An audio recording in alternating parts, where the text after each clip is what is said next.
Bom, eu então quero inicialmente cumprimentar o nosso convidado. Nosso podcast é Jurisdição, Academia e Sociedade em Debate, podcast do Centro de Estudos do Tribunal de Justiça do Estado do Rio Grande do Sul.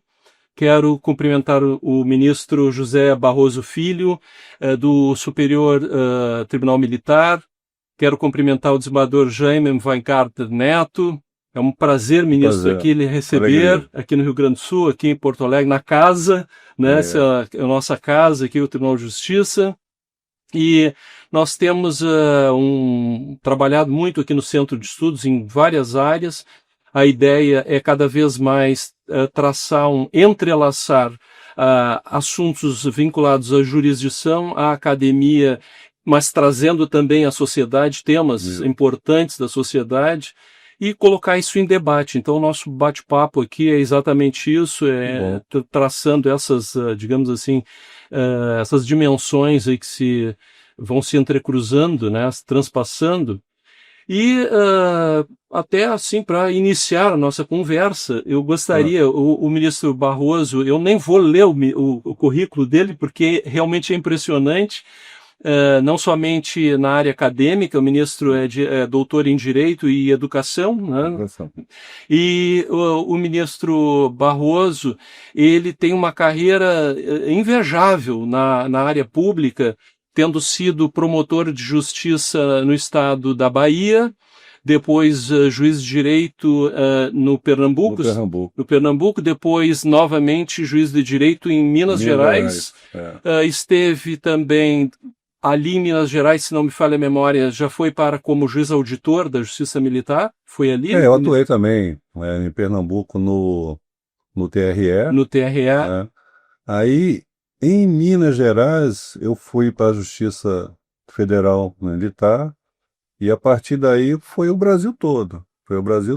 É curioso o seguinte, eu cheguei no tribunal em 2014, né, na vaga destinada à magistratura.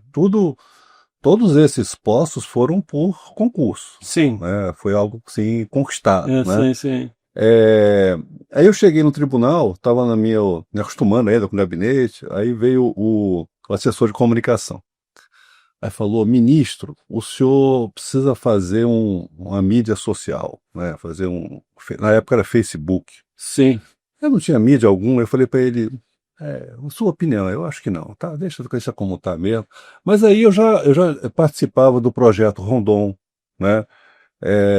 Já trabalhei, né? Já acompanhei o grupo de combate ao trabalho escravo, um grupo de trabalho Araguaia em relação aos desaparecidos lá em Xambioá. Tinha muita coisa, né? E ele me convenceu, sabe por quê? Porque, de uma certa forma, você acaba estimulando. Você acaba estimulando o pessoal a ser participante da sociedade, né? E aí vem o curioso. Aí eu tinha vários registros e o pessoal do gabinete foi marcando. Passou por aqui, foi o projeto ali, papapá. Então, entre ser advogado, né? Promotor de justiça, juiz, né, em várias áreas, em vários estados, né, e com projetos sociais até hoje, tão ativos, onde você passava, você fazia o check-in. Não sei se hoje é assim, talvez tenha mudado. Aí não tem aquele no Facebook, tem sobre você, aí aparece seu nome, onde você mora, o que é que você faz. Antigamente aparecia um mapa, né, por onde você havia passado, aparecia, né, uma marcazinha. Sim.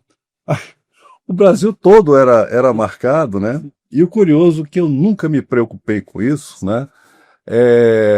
O pessoal do gabinete falou assim, ministro, o senhor já passou, né, das 27 unidades federadas, já passou por 22. Eu não passava foto de férias, não. Sim, mas era algum motivo que eu tinha passado por lá.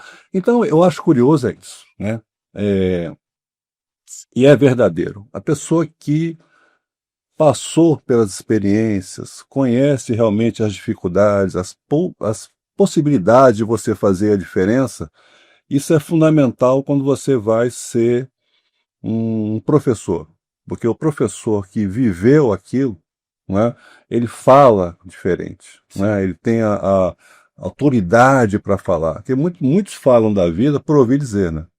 Que leu no livro, não sei o quê. A vida, o direito não cabe em uma sala de aula, É entendeu? verdade. Então é muito interessante essa. E eu agradeço a Deus, né, por ter me dado essa oportunidade de, dentro das minhas possibilidades, fazer o máximo possível. Para quê? Para que uma pessoa que passe por mim, né, ela não saia sem ter, no mínimo, esperança. Eu acho que isso, né, a Interessante. nossa missão, tá, sabe qual é? Qual é o mais substantivo dos verbos? Esperançar. É, muito interessante. Acho que isso aí marca muito a minha Que trajetória de bonito. desembargador. Vinícius, deixa eu lhe perguntar uma coisa, porque eu estive olhando, até vendo o seu currículo, e fiquei muito curioso, assim, a partir de todas essas experiências, né, que o senhor teve em vários estados, vários cargos dele, e, e agora como ministro já há algum tempo do Superior Tribunal Militar. Eu lhe pergunto assim, hoje, no ano 2026, Tá. como é o que representa hoje o Tribunal, o Superior Tribunal Militar em termos assim de democracia? Como é que o senhor vê hoje o Tribunal dentro da atuação dele dentro da democracia agora do ano de 2026? Olha, ele tem muita história, porque ele é a justiça mais antiga do país, Sim. né? Foi o terceiro ato de Dom João, quando chegou aqui, foi criar o Superior Tribunal Militar, né? Então, o que me chama a atenção, que eu já fui ministro corregedor, e como corregedor você tem que fazer a correção, né? Processos, livros, procedimentos. Então, eu achei por bem conhecer a própria história do tribunal. Então, nós temos, aliás, boa parte da história do Brasil está nos arquivos do Do tribunal, Tribunal, sim. né? Está no arquivo do tribunal, que muitas rebeliões, cabanadas, Interessante sabinadas, isso. né? Sim. O Muita coisa acervo, passou por lá, né? com certeza. Então, eu fui fazer uma pesquisa nos livros Tomo desde 1808. Olha que coisa interessante. Uhum. Em 1820, o primeiro que eu vi chamou atenção foi 26. Ó, o tribunal anulou o julgamento de primeiro grau por falta de tensões. Aí, quando você vai fazer uma pesquisa histórica, você tem que fazer as correlações, né? O que Sim, significava contextualizar, né? contextualizar. Sabe por que o tribunal anulou aquele processo? Falta de tensões é falta de contraditório. Mas que interessante, muito Isso em interessante. 1826. Imagina só, Né? né? Mais para frente, assim, década de 30, 40, foi aplicada uma pena e o tribunal novamente, ele não anulou, mas ele comutou, porque a pena era excessiva, era além do necessário, quer dizer, o princípio da proporcionalidade, o princípio do juiz natural, né? Lesaria. E tem um detalhe interessante, né? No tribunal, isso eu ouvi em todos os processos, a intransigência com a falta de defesa. Seja para qual o resultado final do processo, a pessoa não pode ficar respondendo um processo sem defesa. Desde sempre, né? E tanto é que isso me chamou muita atenção quando eu estava estudando, pensando em fazer, né, concurso para a Justiça Militar. Que em 1920 não bastava só a determinação normativa de ter uma pessoa sempre, né, assistida pelo advogado. Mas o tribunal criou um quadro de advogados de ofício. Olha só. Era um quadro de advogados Uma pago pelo antecipação da tribunal. Defensoria Pública, mais ou menos. Exatamente isso. Os advogados de ofício, né, quando se criou a Defensoria Pública da União, foram aproveitados todos os advogados de ofício que eram do Superior Tribunal Militar. Sim. Mas me chamou a atenção isso, né? O tribunal era tão cioso com a defesa, que seja a mais ampla possível, que ele criou um quadro de advogados pago por ele para atender aos réus, né? Então, isso tem várias características, né, interessantes. Por exemplo, em 1964, né, a mudança de regime, né, houve uma situação que um ministro era no habeas corpus. ele considerou tão absurda aquela situação que não era para pedir informações, esperar o Ministério Público. Ele deu uma liminar em habeas corpus, que à época era inédita. Então, a primeira liminar em habeas corpus do Brasil Foi dada foi no Superior Tribunal Militar. Militar. E o curioso, meses depois, o Supremo Tribunal, né, citando um precedente, esse que eu falei agora, o tribunal deu uma liminar também em habeas corpus, né? E várias situações. Quer dizer, é uma história que eu sinto muito orgulho de participar, né? Sim. Tem alguns julgamentos assim que você percebe, olha, você faz parte de uma tradição, Sim. né? E mesmo falando em habeas corpus, nós tivemos momentos assim de crise do Estado, né? Então chegou a um ponto, nós temos os atos institucionais, né? E a importância do Superior Tribunal Militar. Mesmo quando era proibido o habeas corpus, o tribunal continuava conhecendo, né, sob representações e mandava apresentar o réu, né? Nós tivemos uma situação, veja como o tempo, né, eu vou trazendo situações que significam a história do tribunal e justificam a história do tribunal, né? Por que se dava liminar em habeas corpus e tinha que cumprir? Porque era do Superior Tribunal Militar. Mas quem compõe o Superior Tribunal Militar? Nós temos, um escabinato. Então nós temos juízes leigos, né, que são os militares, e Sim. juízes togados, né? Mas os leigos, que são os generais, né? Leigo em termos de direito, eles são generais de 4 estrelas, Sim. quer dizer, do último posto. Então, quando sai uma liminar do habeas corpus, do Superior Tribunal Militar, seja qual regime for, o sistema acolhe bem o Superior Tribunal Militar por isso. Ele dá estabilidade, né? Está faltando essa conversa com a sociedade. Por exemplo, em ditadura, estou falando várias situações. Sim. A ditadura Vargas foi pesado. Foi pesado. Foi criado um Tribunal de Segurança Nacional, o famigerado TSN. Então, esse tribunal, a sorte é que os recursos eram para o STM. Sim. Então, nós tivemos penas, né, do Prestes, né, Mangabeira, penas altíssimas, que o Tribunal Militar, né, o Tribunal Superior Tribunal Militar fez a correção.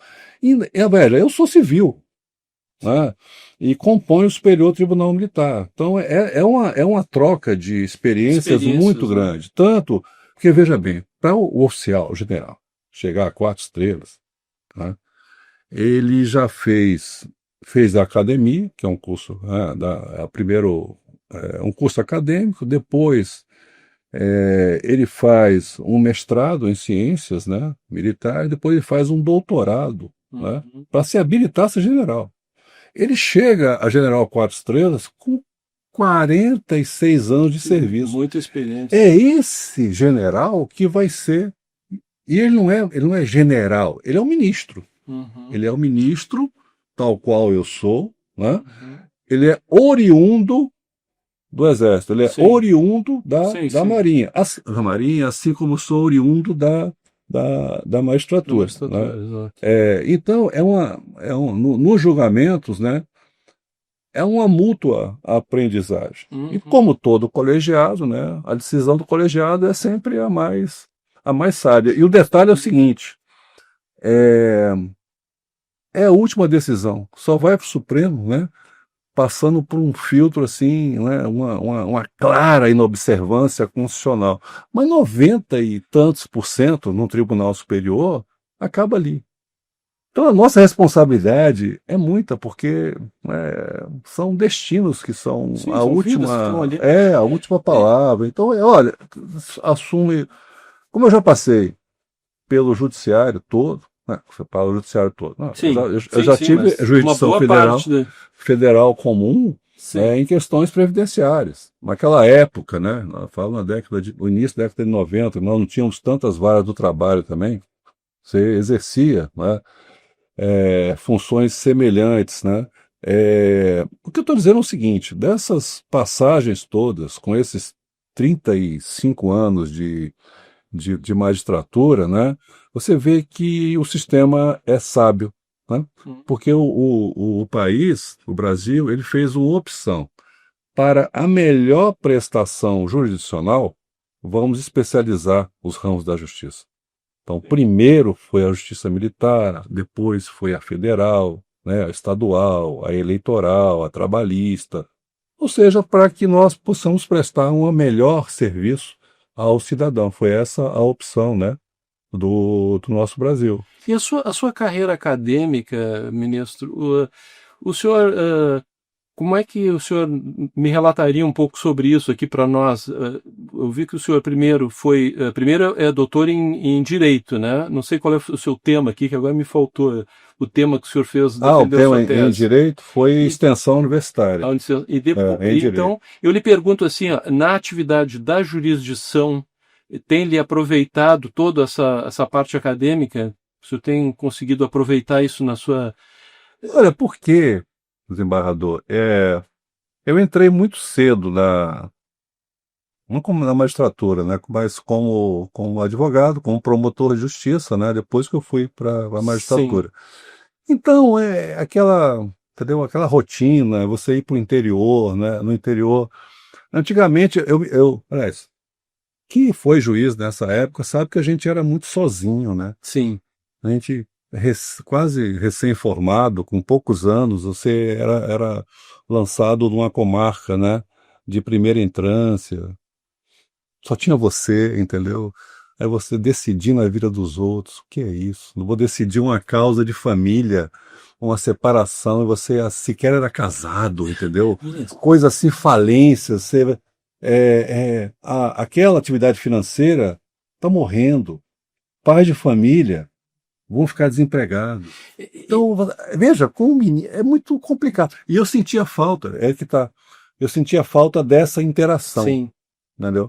Então, a academia, para mim, em certo ponto, foi necessária para respirar, para interagir, para me reenergizar, para realmente prestar uma boa jurisdição, né? a melhor possível. A melhor possível. É nessa linha que eu já tive a oportunidade de ouvir o ministro anteriormente e percebi assim, o imenso acervo humanista, né, também, e de sensibilidade.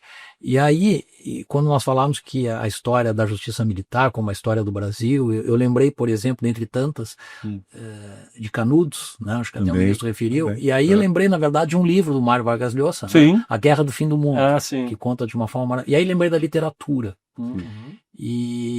E aí eu ia perguntar, na mesma linha da sensibilidade, de que forma, além da academia, que traz um aporte científico, digamos, para a jurisdição, se a literatura, o ambiente das artes colabora também ou é necessária para essa sensibilidade que a gente precisa para julgar com humanismo? Eu acho que sem arte, né, sem poesia, sinceramente, a vida não teria graça, não. A vida não teria graça, não teria sentido. Tanto é que o meu primeiro doutorado foi em educação. Primeiro foi educação. Não, continua, vírgula. Sim. Educação, arte e história da cultura. Quer dizer, olha, isso é no Mackenzie, né? Sim. Muito interessante. Então veja como interessante. Eu tinha disciplinas no direito, né? Na educação, e me via também em uma certa disciplina com um cineasta do meu lado, o outro era ator, o outro era pintor, e eu lá fazendo o quê? Assim, ampliando o meu conhecimento. Aí mostrava uma figura, né, uma pintura, aí o da área de artes, né, específico, olhava, veja bem, a posição da mão, sempre foi assim, no medievo, inclusive a sombra. Aí você ficava olhando, nunca tinha percebido isso. Sim. Então, esse nunca tinha percebido isso foi no contato com as artes. Sim. Né, foi no contato com a vida em sentido alto. É isso que eu estava estava faltando para mim, entendeu? Porque às vezes você quer muito fazer, mas aí você não pode ser voluntarioso, você não faz o que você quer. A sua autoridade, né, está na apresentação do Estado. Então Sim. você tem que fundamentar. Por isso que eu tenho as minhas críticas e elogios, né, ao panprincipialismo. Sim, Tudo é sim. princípio, tudo é não sei o quê. Sim. Não, você tem que ter a base para entender que nem tudo está pré-pronto, né, Sim. que existe, né, uma norma, existe um fato que se adequa à norma e vamos ter uma solução. Nem sempre é assim. Sim. Então, quando nem sempre é assim, realmente eu vou buscar o entendimento nos princípios. Mas aí que está. Nessa visão dos princípios, para aclarar como vai ser a minha decisão, né, eu vou me valer da razoabilidade. Dentre as possibilidades que o direito me dá, quais são as de possíveis encaminhamentos para a minha fato-espécie? Muito bem. Para a minha fato-espécie, eu procurei no universo de zilhões de possibilidades jurídicas, eu pensei 10 que encaminhavam bem. Dessas 10, da razoabilidade, eu vou buscar a proporcionalidade. Qual que é a solução mais adequada, né, necessária para aquela situação. Mas às vezes não dá, eu tenho que montar esse arcabouço, né? Muitas vezes é um, é um poliedro, que você tem que tentar ver todas as faces. Aí, às vezes, e não é muito infrequente, eu tratar, como eu falei ontem, né, na nossa conversa, né, tivemos uma conversa com acadêmicos, né, olha, a gente precisa tratar de filosofia política, porque em dado momento, essa minha decisão, que estava em aberto, não é, eu vou ver assim, não, isso aqui, para a acomodação social, eu vou tratar de uma forma utilitarista. Sim. Ou então será um caso de um imperativo categórico. Não se admite, não se exige outra que não seja esta conduta. Então, dentre o Bentham, dentre o Kant, né, essa apreciação de filosofia política aliado a princípios, né, ela vai te indicar um caminho. Não direto o princípio, mas a interpretação que se faça, né, e justamente nessa conjugação. Que eu falo poliedro, mas pode ser um caleidoscópio. A coisa vai mudando e você tem que mudar a sua interpretação.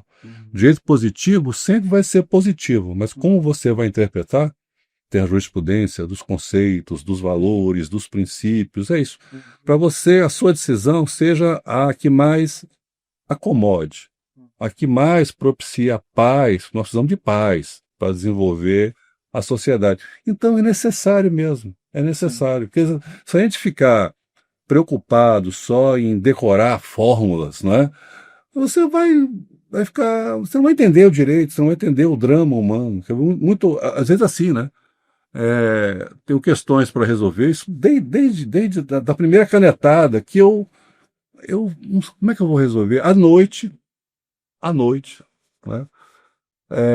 Aí bate o insight assim, você levanta e anota como que seria. Sim. Sei, parece que é um sopro, né?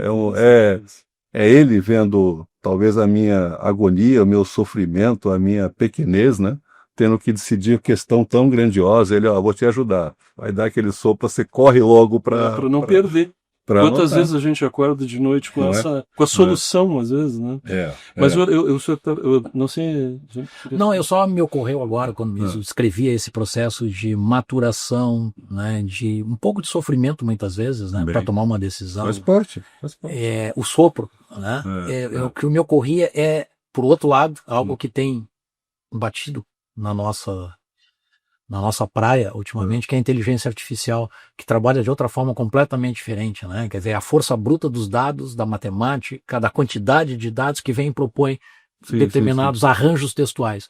Como é que o ministro está vendo isso, essa chegada da inteligência artificial também no campo do direito e, eventualmente, a gente sabe, tem resoluções já do CNJ em relação a isso, mas o que está acontecendo conosco, ministro? Essa questão, por exemplo, já atuei em vara de execução fiscal, que Mas você tinha 15 mil, 20 mil processos, Sim. né? Era pronto, até hoje eu lembro que eu estava lá na segunda vara de execução. Aí estava assim, antigamente eram os processos físicos, né? Aí eu não poderia, né, pelo 40 da lei de execução, não poderia extinguir o processo, né? Suspender. Aí ficava juntando autos e mais autos. Acho que cada ano eu pedia uma estante nova para o tribunal para acomodar tanto processo. Aí você vê, ó, não encontra o devedor, não tem bens, não tem nada. E aquele processo lá, agora como é que a gente vai fazer? São tantos mil processos. É um negócio assim, às vezes, por um átimo de segundo você desanima, né? Por mais que você faça, não é? Olha, o CNJ é necessário, mas eu trabalho porque eu sou juiz, entendeu? Então eu quero atender o meu jurisdicionado. Agora, quando você tem 15, 20 mil processos em execução, 5, 10 mil na área civil, você tem que ter ajuda. Tem que ter ajuda. Então, por exemplo, uma IA que vasculhe o meu acervo, né? E eu dou um prompt para ele trazer tais e tais parâmetros. Vai me ajudar muito. Sim. Vai me ajudar muito. Sim. Agora, jamais a IA pode decidir. Desculpe quem faça, mas jamais pode decidir. Sim. Porque a gente pode separar, como se fazia antes. Ó, separa os processos de consignação e pagamento, né, com essa pedir, causa de pedir. Separava lá, né, aí você tinha 200, 300 processos. Você olhava, se realmente era aquilo, a decisão era a mesma. Sim. Nós temos que fazer uma decisão? Não, é a mesma. Acontece isso, decisão tal. Né? Mas às vezes, dentre tantos pedidos, um está em repercussão geral. Né? Aí você vai fazer o quê? Dentre 3, 4 pedidos, a gente chega na hora do 330, do saneamento, 3 dos 4 não foram contestados. Né? Então aquilo ali é só para executar. Aí eu vou para a instrução por um quarto, mas eu só vou ao que realmente for controverso. Então você tem que ter uma estratégia. Sim. É mais ou menos isso. Quando você tem regra, quando você tem estratégia, quando você tem um resultado e a interação humana, você está diante de um jogo. Não é um jogo lúdico, não, mas de um jogo. Então, o processo, você traz essa noção de estratégia, a gestão cartorária também, e aí a IA é uma ferramenta fantástica, fantástica, né? Agora, aconteceu isso. Ou então você coloca um IA para conversar com a outra. Ela dá uma solução e você joga para outra para ver se é isso mesmo. Mas, ó, tem um processo, não sei, são uns 3 meses, que aí eu pedi uma certa pesquisa, né? Não estava boa. Aí vamos afinar. Não está boa. Aí a IA me trouxe uma jurisprudência da 7ª Câmara Civil do Tribunal tal. Aí eu sabia, só tem 6 câmaras cíveis. Não é que ele arranjou a 7ª. Você inventou, as alucinações. Essas coisas. Não, e alucina feio. Às vezes traz como ao perigo. Ó. Sim. Às vezes traz como um posicionamento do tribunal, né, da Câmara, um voto vencido. Exato. Aí Muito se perigoso. passar batido, e aí? Às vezes situações como essa, você não pega nem os embargos. Porque às vezes acontece alguma coisa, né? Nos embargos infringentes você pega, né? Mas às vezes é tão subliminar, Tem um colega... É perigoso isso. Também é muito bom, mas perigoso. O colega dizia nada contra os estagiários, ao contrário, são imprescindíveis, né? E todos nós, eu pelo menos fui estagiário também de escritório de advocacia aqui do professor Lippert, Franz Lippert. E o colega diz assim, a IA é um estagiário. Então tem que ter cuidado com tudo que vem escrito. Uma das coisas perigosas é resumir os processos. Sempre tem medo disso, né? Porque nesse resumo, muita coisa pode ficar fora. O principal, às vezes, um detalhe no processo é o processo. E a gente passa batido. Concordo. Né? É muito perigoso. A gente aqui no tribunal, nós temos muitas iniciativas da IA, e aqui nós temos a Gaia, né? Gaia. A Gaia, que é a inteligência que, mas eu, por exemplo, no meu gabinete, eu uso o ChatGPT. Mas tudo isso com muita cautela, né? Eu digo assim, olha, exame de prova a IA não vai fazer. Então, os vídeos, né? A minha câmera é a primeira criminal, né? Então, a gente tem que assistir os vídeos, porque ali examinar os depoimentos, isso aí é imprescindível, os documentos. Ela dá uma ajuda, eu sempre digo, ela dá um pontapé inicial, às vezes. Mas é perigoso se a gente se entregar tudo para ela, é um absurdo, né? Tem a questão no criminal também, ajudou muito, né, a gravação, que a gente se solidarizava papel. Exato. Aí quando você ouve, né, quando você assiste à audiência, muitas vezes é um interrogatório também que talvez afaste a certeza pela postura do réu. Talvez a postura do réu indignado, como ele se comporta, olha, não está encaixando exatamente, parece... Aí começa, surgiu algo que eu não consigo suplantar. Isso chama-se dúvida. E eu estou no processo criminal. E aí a questão da dúvida, né? É melhor você absolver um possível culpado do que condenar um possível inocente. Concordo. Mas a questão da dúvida também, que é para você receber exordial. Sai fácil assim, né? Em dúbio pro societate. Nem na época, como promotor, eu achava isso, né? Sim, sim. Porque eu tenho que ser competente na apresentação da minha exordial. Aliás, qualquer exordial, né? Qualquer inicial é projeto de sentença. A gente vai buscar a reconstituição do passado naquele processo. Então, até mesmo no recebimento da exordial, você tem que ter um trabalho concatenado. Por isso que é de bom tom você minimamente fundamentar o recebimento. Porque na dúvida, nós tivemos investigação criminal, apreciação do Ministério Público, e você me traz um processo, né, uma persecução penal com dúvida. Sim. Você tem indícios veementes. Agora, na dúvida, a dúvida acaba sendo para a sociedade, mas contra o cidadão, então.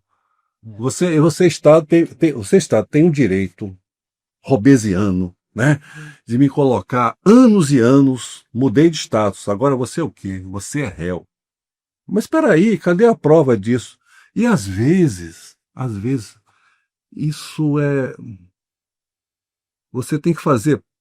É surreal isso aqui. É fazer prova de fato negativo. Isso é... diabólico. Isso é Mas, Vinícius, agora eu lembrei É diabólico também. Eu lembrei do nós tínhamos um falecido, mas um desembargador que marcou aqui, né, mais de uma geração, desembargador Alaor Terra.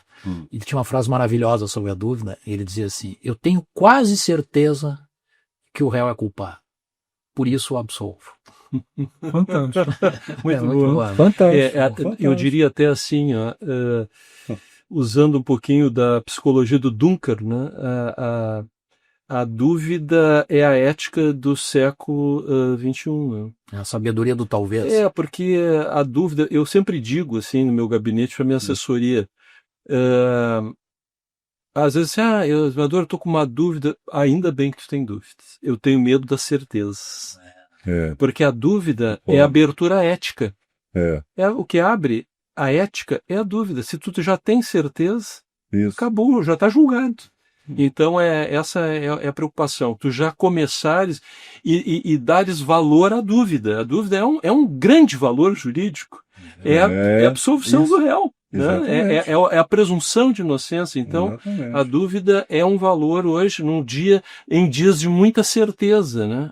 Agora, ministro, diga uma coisa, a gente falava do réu, nós estamos falando um pouco, acho que todos nós temos aqui uma certa caminhada também, trajetória no crime, né? Por isso que talvez naturalmente, e é também um tema que mobiliza a sociedade, né? Nós sabemos que as pessoas têm medo, nós temos o Brasil sofre sim de violência urbana, de violência no campo também, enfim, uma situação toda que não é fácil. E isso, de alguma forma, como nós não vivemos isolados, sim, nós magistrados, sim, nós também recebemos, não é, essa energia toda. Isso lá na Justiça Militar, onde o ministro está atuando, também, de alguma forma, há uma certa pressão geral por eficácia, por fim da impunidade, vamos botar entre aspas essa expressão, esse tipo de consideração de zeitgeist passa por lá.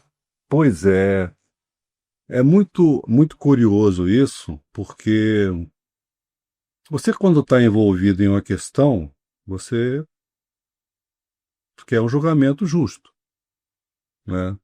Aí eu imagino o seguinte, né? Eu tenho o aparato do Estado, houve um ilícito tão grave que chega às raias do penal, né? Aí nós temos todo um aparato do Estado, nós temos policiais, nós temos peritos, depois vamos ter a atuação do Ministério Público. Então é esse pessoal que vai buscar a prova.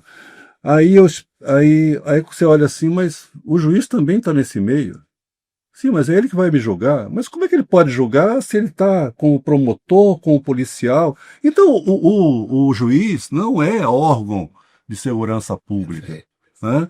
Ele é órgão de julgamento. Então, eu espero, se um dia acontecer, pode acontecer, eu sair daqui, cometer um homicídio culposo no trânsito, que eu seja julgado por um juiz, entendeu?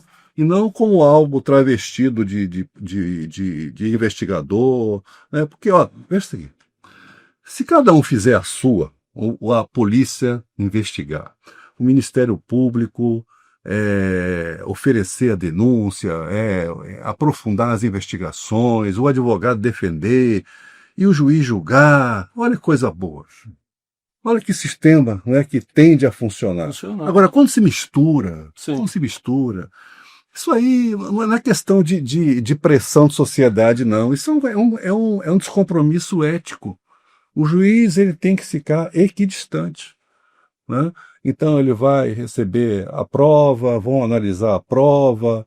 Sempre é muito bom ter o contraditório.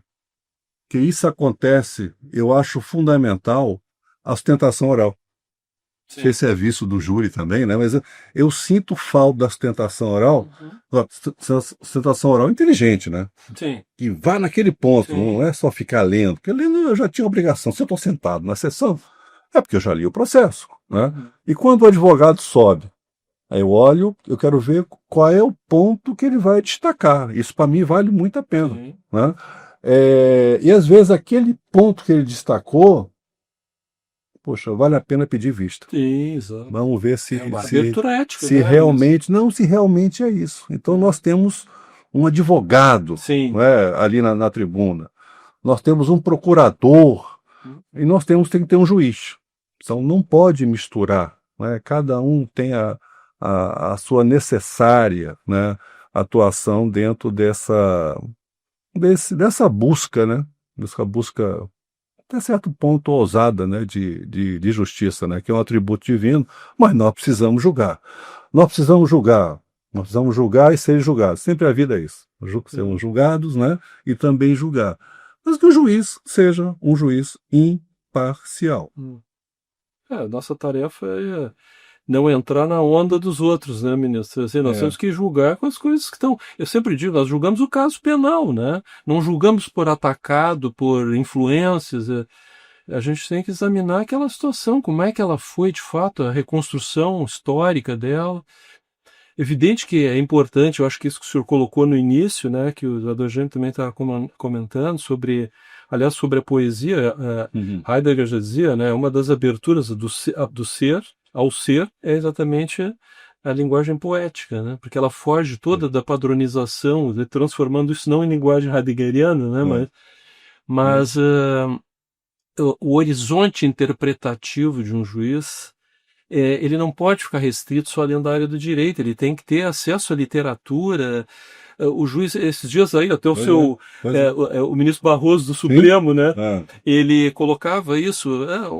O juiz, para um bom juiz, ele não pode ficar restrito à literatura jurídica. Ele tem que ler poesia, ler história, ler filosofia. Enfim, ele tem que. Aí a minha linha da filosofia é a gadameriana, né? Tu crias o teu horizonte, né? Histórico a partir dessa amplitude de visão que te fornece essas outras áreas afins ao direito, né? Eu acho isso fundamental. Assim, e tem uma outra situação, por exemplo, dessa abertura ao conhecimento, né? Então, algumas situações, por exemplo, na área civil, vamos supor aqui, uma sociedade anônima, numa assembleia, né? Você vai lá, quem tiver interesse, né? Vai lá na lei de sociedade anônima, dos 116 ao 18, o que é um acionista controlador? Como é que é o acordo de minorias, né? Como é que isso acontece? Sim. Ali pode ser uma grande fraude. Sim. Entendeu? Ali pode ser uma grande fraude, aquele negócio do jogar contra a banca, né? Sim. Então, você tem que perceber isso em crimes financeiros, e você, às vezes, percebe isso fazendo uma análise da teoria dos jogos. Uhum. Você fazendo uma matriz, né, de realmente quem são os jogadores aí. Às vezes é um jogador oculto, né? O que eles têm a oferecer, né? Quais são os interesses. E é nisso aí, com essa percepção, é que você vai ver que tipo, né, de solução foi tomada. Às vezes só tem aquela. Não, às vezes tem essa e tem a outra, mas não houve dolo. Então nós trabalhamos, né, numa construção de uma situação jurídica, né? Além disso, a gente vai tratar aquela situação da teoria das imputações, né? Então eu trato dentro de um ambiente que é um ambiente permitido, né? É um ambiente, no mínimo, tolerado. E nesse ambiente vamos ter diversas relações jurídicas que são perfeitas, né? Além desse ambiente, né, já está dizendo, né? Além do ambiente, né, o direito vai ter que tratar, mas ele vai ter que tratar com parcimônia, porque nós acordamos que o sistema seja dessa forma, você já está fora. Então você está criando, talvez, um risco de disfuncionalidade, né? Então, às vezes, só o trabalhar fora do esperado já é algo ilícito. Às vezes, o trabalhar fora do esperado é algo não desejado.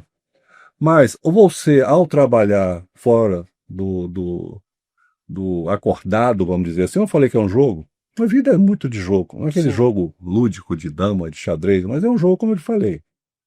Tem regra, né? Tem estratégia, tem resultado, depende de interação humana. Isso é um jogo. Então, às vezes, você consegue ver isso aí está fora do escopo de legalidade. Se ocorre alguma coisa no escopo de legalidade, o direito já tem a solução, né? Se ocorre fora de legalidade, o direito também dá a solução, mas ele vai esperar o só transitar, se é ilícito ou se do transitar surgir algum resultado pelo transitar. Foi porque ele quis ou foi de uma forma culposa? É mais ou menos, até falando de imputação objetiva. Sim. É mais ou menos o que a gente pode colocar em uma matriz da teoria dos jogos, que parece que é uma coisa da matemática e tal. Mas o direito, quem só sabe direito, entendeu? Quem só sabe não, mas quem só estuda direito, não sabe direito. Como é que eu vou chegar a um entendimento de uma relação, por exemplo? Eu tenho uma relação contratual. Está tudo muito bem, né? Nós temos um sinalagma ali perfeito, né? Às vezes é uma relação contratual em que você admite a alha. Há um quê de indeterminismo que faz parte do nosso acordo. Mas além da alha, e muitas vezes isso é provocado, o além-alha é provocado no nível de especulação, tá? E isso já beira o ilícito. Ou então a questão da segurança jurídica. O que a gente quer? Segurança jurídica. O que é isso aí? É você ter, basicamente, a certeza em relação ao passado, não é? e a previsibilidade em relação ao futuro. Aí você pode estabelecer relações. O complica, né, é você ter essa insegurança. Eu vou dar um exemplo só. Né? A gente está tratando aqui direitos, né? Falou de muita coisa, sociologia, tudo entremeado, de história. É isso mesmo, a gente trata de vida. Né? Então eu estou, por exemplo, eu sou um plantador de soja. Né? Aí eu vou plantar minha soja, mas cadê o dinheiro? Então eu vou buscar me financiar. Aí achei um trader. Eu vou lhe dar o dinheiro, mas estou comprando a tua produção. É o contrato soja verde. Né? Aí eu peguei o dinheiro, né, planto, quando eu vou colher, o preço, o mercado está favorável, o preço está maior. Né? Aí agora eu quero a diferença. Aí você vai para o trader, quer a diferença. Não pago, vou entrar com ação judicial. Então assim, poxa, mas e se desse a menos? Quem que ia receber? Quem que ia arcar com isso? Mas suponha, não, aquela questão do contrato, mas aí tem a teoria da imprevisão, né, tem excesso de onerosidade, e eu não estou criticando, não, estou falando que como afeta o mercado, eu vou dizer como agora. Isso é importante, além da análise econômica do direito, a questão da economia comportamental. Como é que a gente vai chegar a certas conclusões? Tá bom. Aí dá-se ganho de causa ao agricultor, receber a diferença. O que o trader vai pensar? Ambiente de insegurança, que não foi isso que a gente combinou. Né? Ele deu a mais, ele quer. Eu queria saber se desse a menos, quem que ia arcar com essa situação. O que ele vai fazer, desembargador? Ele vai sair desse mercado inseguro. Ah, tá bom. E agora, como é que vai ficar o nosso pequeno produtor? Ele não tem mais o trader para financiar, ele vai no mercado bancário que o juro é muito maior. Então tem certas situações que você tem que ter uma visão maior. Então não é só de direito, é de economia, né? É de administração, é de respeitar a história. Como é que chegamos a isso? Né? A partir daí, como é que nós vamos? Nós só somos hoje porque fomos ontem, né? Então, o direito é muito mais. Né? O que é encantador no direito é isso. O que é desafiador no direito é isso. Né? Então, nós estamos falando aqui num tribunal de justiça, mas não só para juízes. É que todos entendam a complexidade e a multiplexidade de relações sociais. E que volta e meia nós vamos ter uma lide, né? Não compreendida, porque às vezes nem lide né? Às vezes é uma pretensão resistida, mas resistida aqui. A gente fala muito com o conciliador isso, né? Um dos primeiros momentos, é um exemplo clássico, né? As pessoas vão disputar uma laranja, quer dizer, elas tiveram a incapacidade de sentar e resolver essa questão. Né? Aí foram lá, reduziu a termo no nosso juizado, né? Vão disputar a laranja. Aí você marca a audiência, né? Aí tá lá, laranja. Aí você pergunta para para que o senhor quer a laranja? Ele fala, não, para fazer um doce. Para pegar a casca da laranja e fazer um doce. E o senhor, o que o senhor quer a laranja? Não, eu quero fazer um suco. Qual é a discussão aqui? Da laranja, um quer a casca, da outra, da laranja, ele quer o sumo. Entendeu? Que às vezes falta. E não bastasse isso, às vezes não consegue. Veja como a nossa sociedade está intolerante a si mesmo. Né? Porque negociação, você chega por você mesmo. Né? Aí você não consegue, aí você vai trazer um terceiro, que pode ser o conciliador. Aí vai. O conciliador, ele trabalha com técnicas para oferecer possíveis soluções. Então ele se mete um pouco, né, naquela questão. Não é o caso ou direto a uma mediação. A mediação, o mediador já fica aqui distante mesmo. Qual é a função da mediação? Baixar fervura. Né? Vamos tentar conversar, não somos inimigos, nós temos interesses diferentes, blá, blá, blá. Eventualmente, numa mediação, você pode chegar a uma conciliação, mas não é o objetivo final. Em alguns casos, a arbitragem, falando desde a conciliação, terceiro, né? Coisa que você não conseguiu resolver sozinho. Aí vai ao judiciário. O judiciário tem aquela liturgia necessária. Alguém tem que pedir uma coisa explicando por quê, quais são os fatos. A outra pessoa tem direito de se contrapor. E tem a prova, e tem a sentença, mas eu tenho o direito a recorrer. Vai recorrer a um tribunal. Então tem uma série de procedimentos que talvez aquela laranja será decidida, né, daqui a anos. Nem laranja vai ser mais, né? Então, eu tô dizendo o seguinte, né? Nós temos que estimular.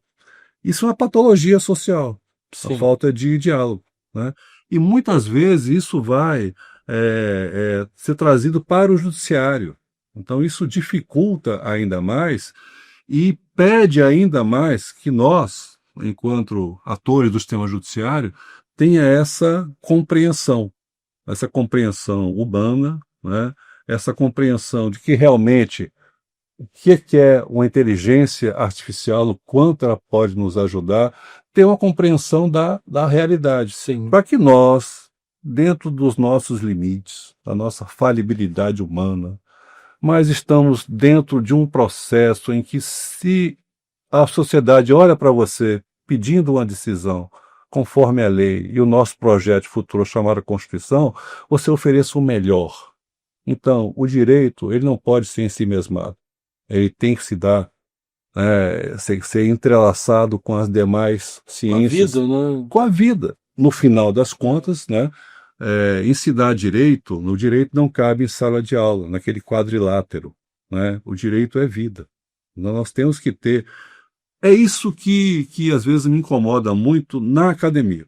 Sim. Né? Nós temos às vezes um excesso de disciplinas, uma falta de percepção da transversalidade da filosofia, Sim.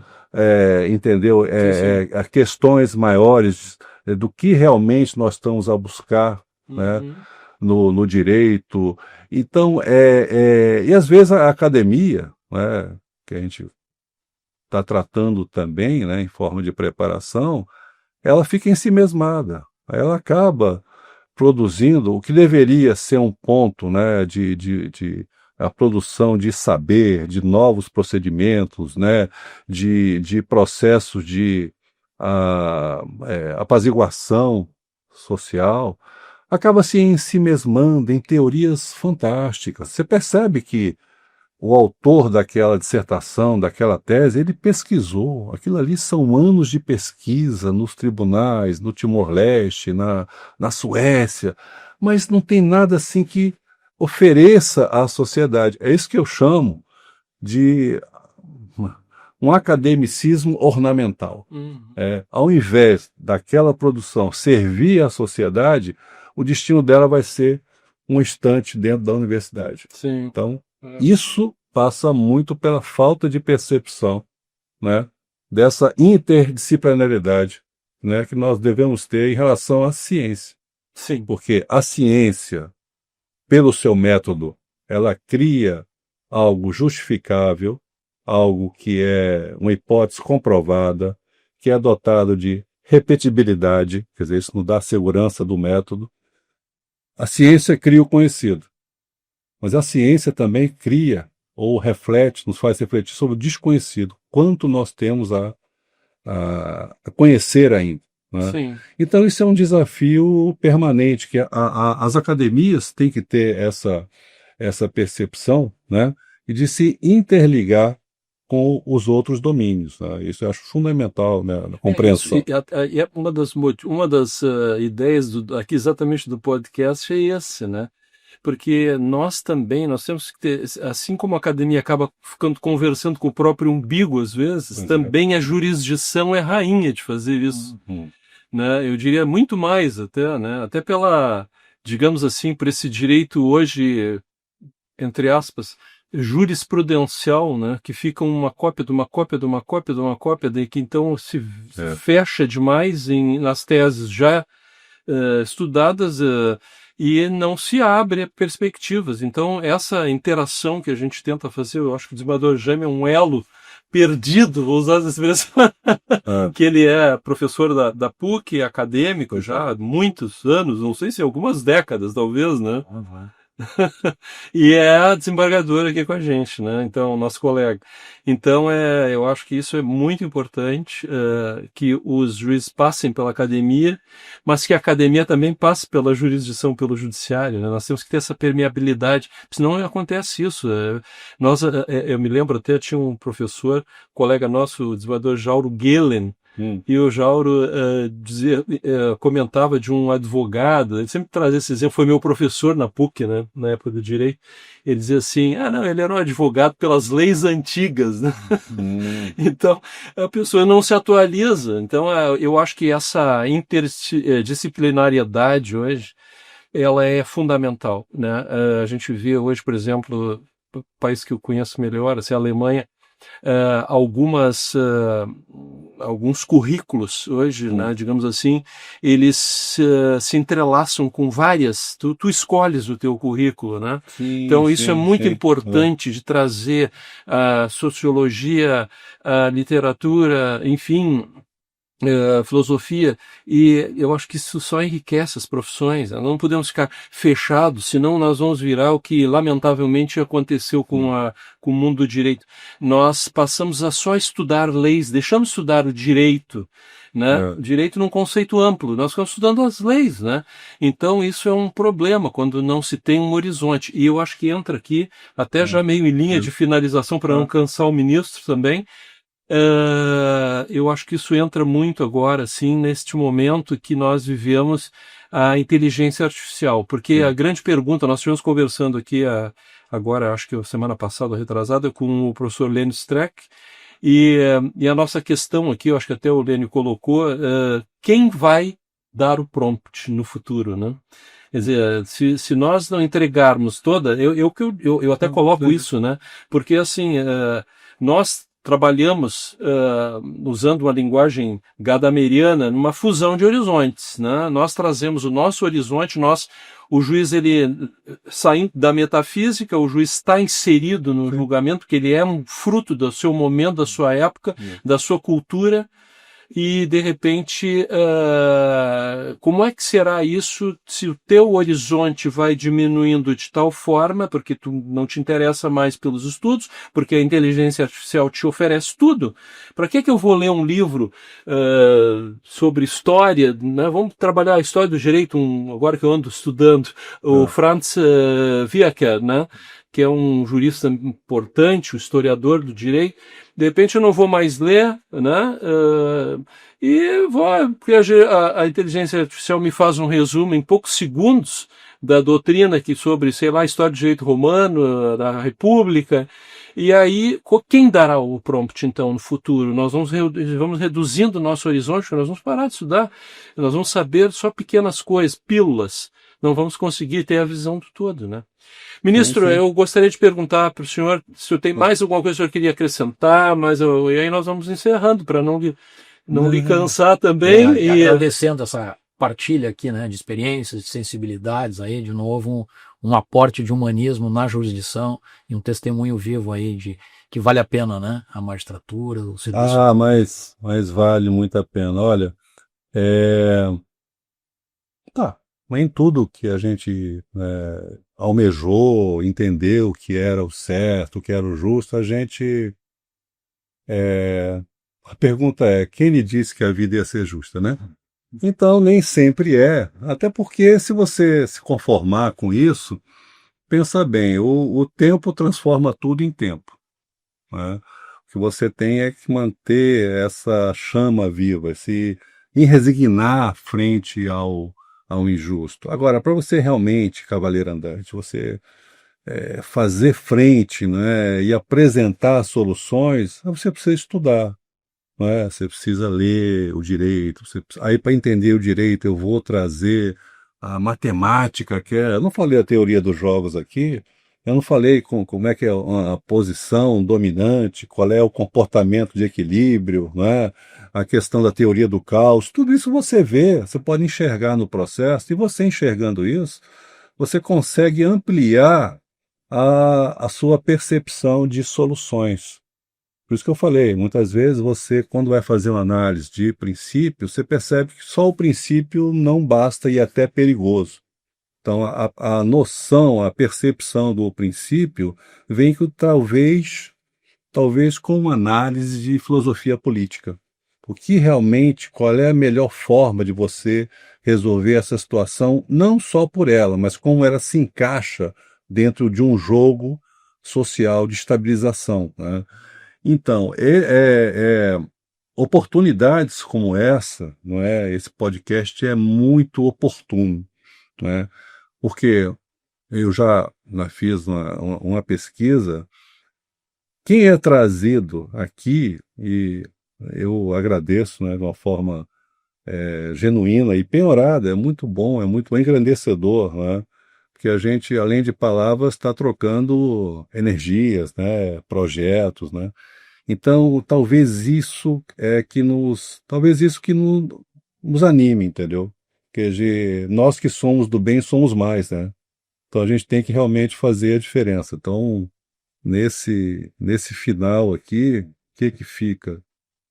Olha, primeiro, eu vou me sair reenergizado. Que bom. Segundo,